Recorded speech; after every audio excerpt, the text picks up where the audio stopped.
Markandeshwar Shiv, what वृक्ष, श्री कृष्ण, बलभद्र एवं सुभद्रा के दर्शन पूजन का महात्म्य। ब्रह्मा जी कहते हैं, ब्राह्मणों, अब मैं पंच तीर्थ की विधि बतलाऊंगा तथा स्नान, दान और देव दर्शन से जो फल होता है उसका वर्णन करूंगा। मार्कंडेय हृदय में जाकर मनुष्य उत्तराभिमुख हो 3 बार डुबकी लगाए और निम्नांकित मंत्र का उच्चारण करे। संसार सागरे मग्नम पापग्रस्त मचेतनम त्राहि मां भगनेत्र घन त्रिपुरारे नमस्तुते। नमः शिवाय शांताय सर्व पाप हराय च स्नानम करोमि देवेशमम नश्युत्पातकम। अर्थात भग के नेत्रों का नाश करने वाले त्रिपुर शत्रु भगवान शिव, मैं संसार सागर में निमग्न पापग्रस्त एवं अचेतन हूँ, आप मेरी रक्षा कीजिए। आपको नमस्कार है। समस्त पापों को दूर करने वाले शांत स्वरूप शिव को मेरा नमस्कार है। देवेश्वर, मैं यहाँ स्नान करता हूँ, मेरा सारा पातक नष्ट हो जाए।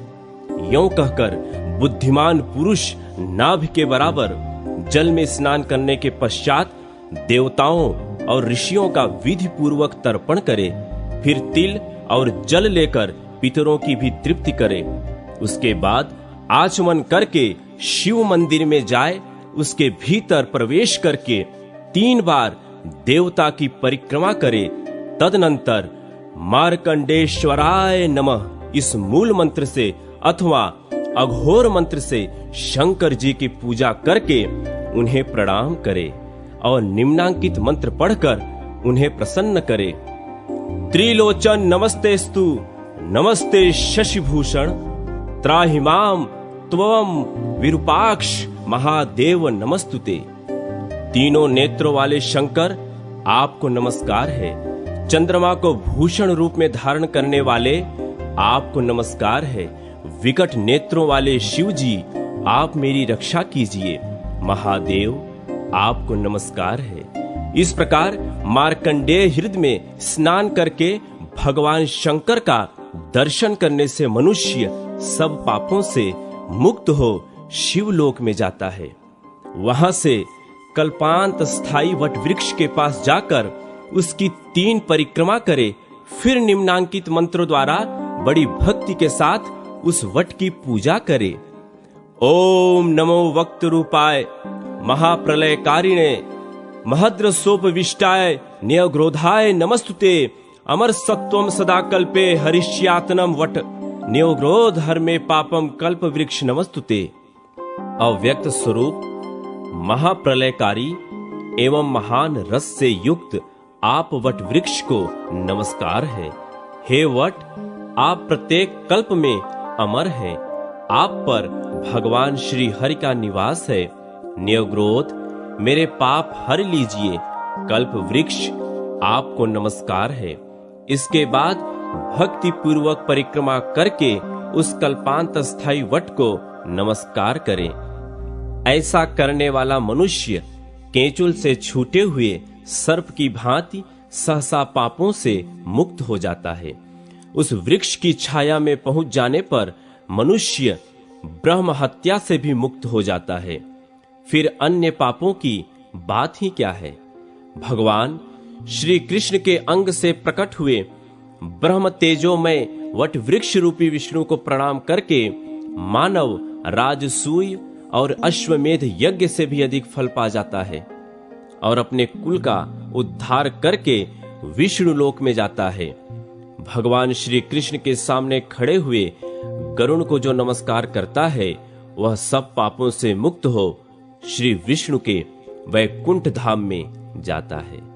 वट वृक्ष और गरुण का दर्शन करने के पश्चात जो पुरुषोत्तम श्री कृष्ण, बलभद्र और सुभद्रा देवी का दर्शन करता है वह परम गति को प्राप्त होता है। जगन्नाथ श्री कृष्ण के मंदिर में प्रवेश करके 3 बार प्रदक्षिणा करें, फिर नाम मंत्र से बलभद्र जी का भक्ति पूर्वक पूजन करके निम्नांकित रूप से प्रार्थना करें। नमस्ते हल्दीग्राम नमस्ते मूसलायुध, नमस्ते रेवती कांत, नमस्ते भक्त वत्सल, नमस्ते बलिनाम श्रेष्ठ, नमस्ते धरणीधर, प्रलंबारे नमस्तेस्तु, त्राहिमाम कृष्ण पूर्वज। हल धारण करने वाले राम, आपको नमस्कार है। मूसल को आयुध रूप में रखने वाले, आपको नमस्कार है। रेवती रमण, आपको नमस्कार है। भक्त वत्सल, आपको नमस्कार है। बलवानों में श्रेष्ठ, आपको नमस्कार है। पृथ्वी को मस्तक पर धारण करने वाले शेष जी, आपको नमस्कार है। प्रलंब शत्रु, आपको नमस्कार है। श्री कृष्ण के अग्रज, मेरी रक्षा कीजिए।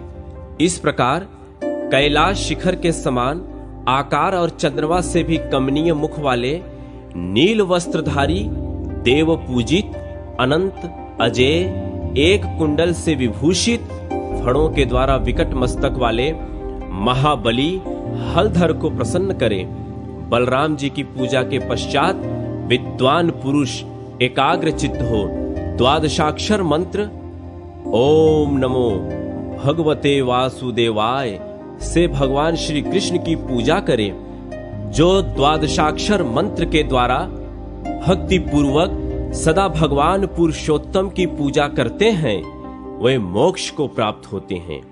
देवता, योगी तथा सोमपान करने वाले याज्ञिक भी जिस गति को नहीं पाते, उसी को द्वादशाक्षर मंत्र का जप करने वाले पुरुष प्राप्त कर लेते हैं। अतः उसी मंत्र से भक्ति पूर्वक गंध, पुष्प आदि सामग्रियों द्वारा जगत गुरु श्री कृष्ण की पूजा करके उन्हें प्रणाम करें। फिर इस प्रकार प्रार्थना करें, जगन्नाथ श्री कृष्ण आपकी जय हो। सब पापों को नाश करने वाले प्रभु आपकी जय हो। चाड़ूर और केशिके के नाशक आपकी जय हो। कंस नाशन आपकी जय हो। कमल लोचन आपकी जय हो। चक्र गदाधर आपकी जय हो। नील मेघ के समान श्याम वर्ण आपकी जय हो। सबको सुख देने वाले परमेश्वर आपकी जय हो। जगत पूज्य देव आपकी जय हो। संसार संहारक आपकी जय हो। लोकपते नाथ आपकी जय हो। मनोवांछित फल देने वाले देवता आपकी जय हो। यह भयंकर संसार सागर सर्वथा निहसार है, इसमें दुख में फेन भरा हुआ है। यह क्रोध रूपी ग्राह से पूर्ण है, इसमें विषय रूपी जलराश भरी हुई है। भांति भांति के रोग ही इसमें उठती हुई लहरें हैं। मोह रूपी भंवरों के कारण यह अत्यंत दुस्तर जान पड़ता है। सुरश्रेष्ठ, मैं इस घोर संसार रूपी समुद्र में डूबा हुआ हूँ। पुरुषोत्तम, मेरी रक्षा कीजिए। इस प्रकार प्रार्थना करके जो देवेश्वर वरदायक, भक्त वत्सल, सर्व पापहारी, समस्त अभिलषित फलों के दाता, मोटे कंधे और 2 भुजाओं वाले श्याम वर्ण, कमल पत्र के समान विशाल नेत्रों वाले, चौड़ी छाती, विशाल भुजा, पीत वस्त्र और सुंदर मुख वाले, शंख चक्र गदाधर, मुकुटांग दभूषित, समस्त शुभ लक्षणों से युक्त और वनमाला विभूषित भगवान श्री कृष्ण का दर्शन और उन्हें प्रणाम करता है, वह हजारों अश्वमेध यज्ञों और सब तीर्थों में स्नान और दान करने का फल पाता है। संपूर्ण वेद, समस्त यज्ञ, सारे दान, व्रत, नियम, उग्र तपस्या और ब्रह्मचर्य के सम्यक पालन से जो फल मिलता है, वही भगवान श्री कृष्ण के दर्शन और वंदन से प्राप्त होता है। शास्त्रोक्त आचार का पालन करने वाले गृहस्थ को वनवास के नियमों का पालन करने से, वानप्रस्थ को और शास्त्रोक्त रीत से सन्यास धर्म का पालन करने पर सन्यासी को जो फल प्राप्त होता है, वही श्री कृष्ण का दर्शन और उन्हें प्रणाम करने वाला मनुष्य प्राप्त कर लेता है। भगवत दर्शन के महात्म के संबंध में अधिक कहने की क्या आवश्यकता। भगवान श्री कृष्ण का भक्ति पूर्वक दर्शन करके मनुष्य दुर्लभ मोक्ष तक प्राप्त कर लेता है। तत्पश्चात भक्तों पर स्नेह रखने वाली सुभद्रा देवी का भी नाम मंत्र से पूजन करके उन्हें प्रणाम करें और हाथ जोड़कर निम्नांकित रूप से प्रार्थना करें। नमस्ते सर्वगे देवी नमस्ते शुभ सौख्य दे, त्राहि माम पद्मपत्राक्षी कात्यायनी नमोस्तुते। देवी, तुम सर्वत्र व्याप्त रहने वाली और शुभ सौख्य प्रदान करने वाली हो, तुम्हें बारंबार नमस्कार है। पद्म पत्र के समान विशाल नेत्रों वाली कात्यायनी, मेरी रक्षा करो, तुम्हें नमस्कार है। इस प्रकार संपूर्ण जगत को धारण करने वाली लोकहितकारिणी, वरदायिनी एवं कल्याणमयी बलभद्र भगिनी सुभद्रा देवी को प्रसन्न करके मनुष्य इच्छानुसार गति से चलने वाले विमान के द्वारा श्री विष्णु के वैकुंठ धाम में जाता है।